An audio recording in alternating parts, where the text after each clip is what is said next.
January 30th, 2023, we got a surprise patch from Big Bucks for Population 1. I bet you guys have noticed I haven't had too many of these videos very lately, and that's just because there haven't been as many patches lately that have been worth covering. But this one actually had some stuff in it that I wanted to create this video for and cover for you all. So let's go ahead and get right into it. Level 65, so they added a golden Millie level 65, which is going to be above that golden ace skin. So people that did hit that 64 rank now have a bit more to grind, and there is a golden Millie to grind for, so that is awesome. Last chance to grab January monthly match rewards. So same stuff as before. You're going to have until today, the end of today, to get all of these rewards, with the last reward, the 25 match rewards, being that spacesuit ace skin. But it looks like they will change to new stuff starting tomorrow, so on the 31st at 5 p.m. Pacific. And the stuff for next month, it will be a Dealer's Choice PX4, Deal With It spray, Dealer's Choice DT11, House Always Wins calling card, and Royale Flush character skin, so some sort of Roy poker skin, which hopefully will look pretty sweet. So more stuff to grind for starting tomorrow. And then we get into some Sandbox patch notes for you guys. First off, we got the Adventurous playlist. Voting screen in Adventurous playlist will now show new and hot Sandbox games. New, recently published Sandbox games have a chance to be surfaced automatically. So if you make a map and you hit publish, there's a chance for it to immediately start to go into the Adventurous playlist and get some plays on it to see if people are going to favorite it or what they think about it. Popular and trending Sandbox games will earn a hot tag. So if your Sandbox game is one that people tend to like to play on a lot, it looks like you're going to get a hot tag on the side of it. Sandbox patch notes. New player profiles. Click on a player name to show all Sandbox games by that creator. You can also view profiles of friends by clicking on their name in the friends list, so that's cool. It means that if you have a huge friends list on the side, you might be able to just click on someone's name and view their games from there. New vote to end button on the right side of the minimap while in the Sandbox playlist. Fixed issue where placing the battle zone outside the play area would cause a visual issue, or would cause a visual issues on the minimap. Not too sure what this one is, but if you guys ran into that, it is going to be fixed for you. Fixed an issue where the refresh button didn't work on individual maps in the Sandbox room list. Fixed missing texture on red container object. Fixed a crash related to scaling many objects in the builder. So it looks like there are some objects that if you tried to make them too big or too small, it would crash the builder, and those have been fixed. Main menu fixed issue with the refresh and toggles for individual Sandbox game room lists. And audio added voting screen and thumbnail camera sound effects. So that would be for the, once you finish a match in the Sandbox playlist, there is on the voting screen where you're voting for the next map or to replay the map you were on, there's going to be some sound effects for swapping and for selecting there. And now we get to general changes for the game, and this is one of the main reasons I wanted to make this video for you guys today. I bet you guys know that I primarily play in the squads mode or in the Metro Royale mode, and it looks like a couple of these things are pretty large to cover, just one of them primarily, so we'll get right into it for you.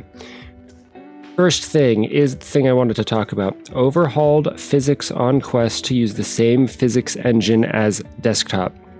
So what this means is if you guys didn't know, the game on the Quest and the game on PCVR were different games, essentially. Every time that Big Box made a patch, they would have to create essentially the Quest side of things and test everything on the Quest side of things, and then they'd have to do the PCVR side of things and test everything on the PCVR side of things, because the physics of the games were actually different. This happened about a year and a half ago when they had to separate them. The reason it happened was because people would start to shake when they were climbing on the PCVR version, and the fix that Big Box decided they needed to do for that, or that the only thing that they could think of at the time, was to split up the physics engines of the game.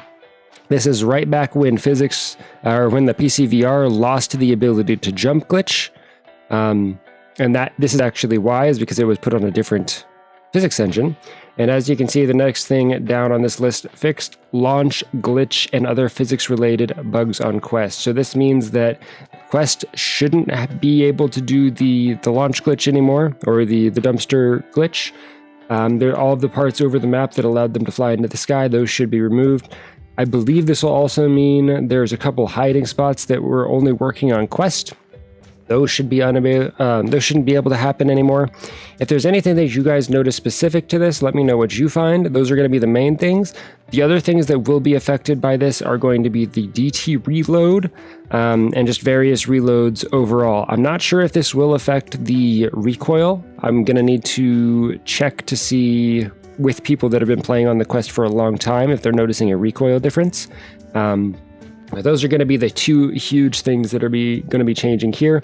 But what this means for the state of the game in the future is it means that anytime that Big Box releases a patch, they will only need to make one version of the game. So there's going to be a lot less coding that they're going to have to do on their end. And hopefully we're going to be able to get a lot bigger and a lot more precise coding with a lot less bugs on release. Because something that they'd run into is people would only experience bugs on Quest, or they'd only experience bugs on PCVR.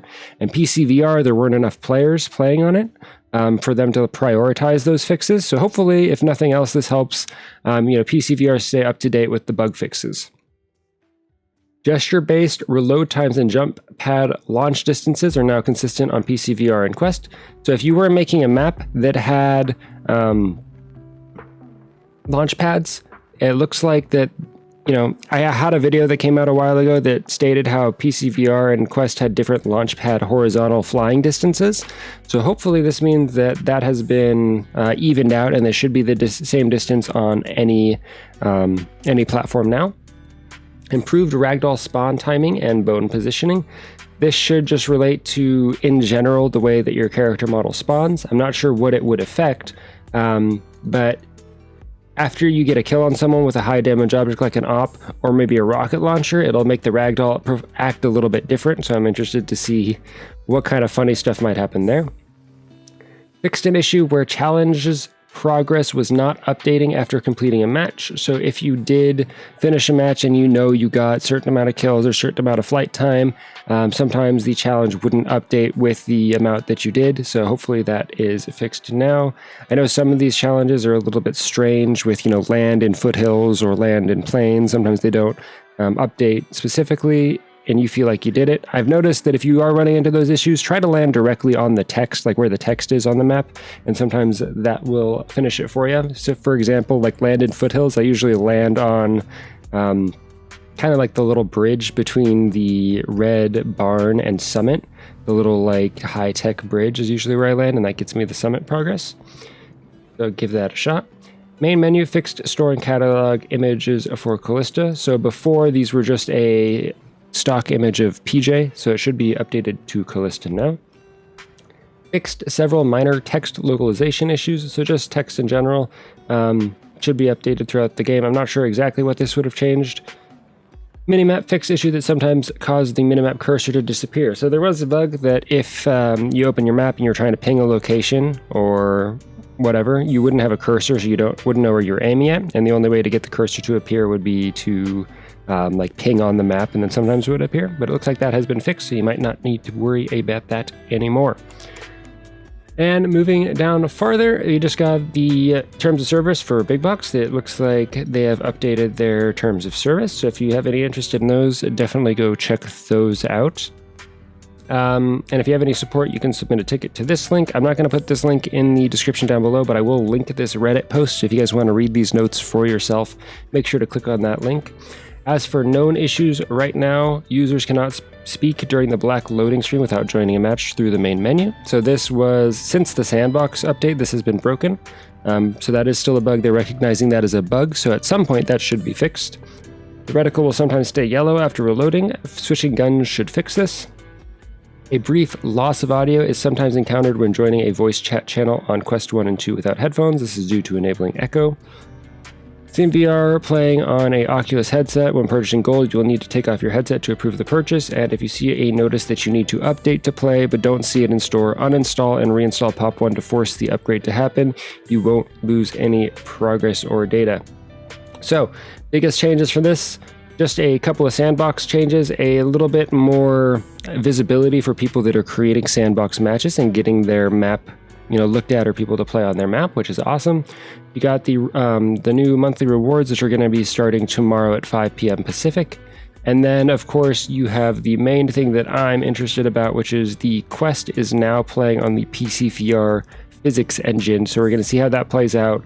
We're going to see, let me know in the comments if you're noticing different physics, if you found any glitches that seem to work for you now, or what you might find there. The main thing is you're not going to be able to jump glitch. Some hiding spots aren't going to work anymore. So just leave a comment down below if you've noticed anything, and let's see what we can find from people, or kind of what their opinions are on this. Let me know if the recoil of the guns feels easier or harder. Let me know if if you're shooting the AWP, if it feels harder to reload the Seiko, the S85, if it feels harder to reload, easier to reload, whatever the case is, let me know what you guys think. But those are the patch notes for today, January 30th, and I will see you guys online probably later today and definitely tomorrow with some of these changes being put in place.